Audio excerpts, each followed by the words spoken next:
XLOOKUP is one of those Excel functions that once you learn it, you'll use it every single day. In this video, I'm going to show you everything you need to know to get started with XLOOKUP in just 1 minute. Let's get started.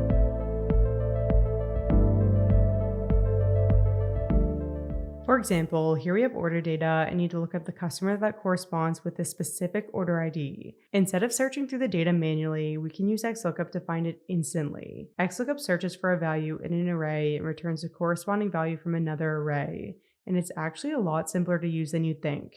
To use XLOOKUP, enter the function, and first we need to enter the lookup value argument, which is the value we're searching for. In this case, we are searching for the order ID, so I'm going to select cell J2.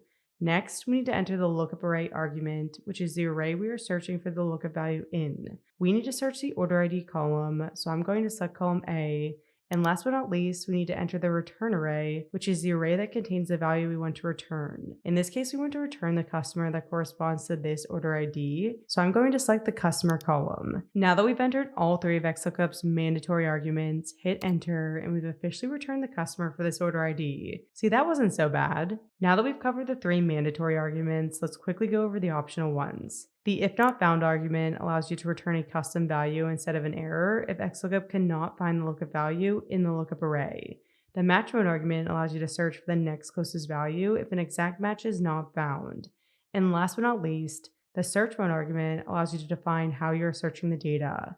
XLOOKUP searches from top to bottom by default, but you can actually search from bottom to top if needed using this argument. Now you know to look up any value from any direction from any data set. And that's a wrap on the rapid XLOOKUP tutorial. Now you can look up any value in any data set in seconds. If you found this helpful, hit the thumbs up and subscribe to our channel for more Excel tips.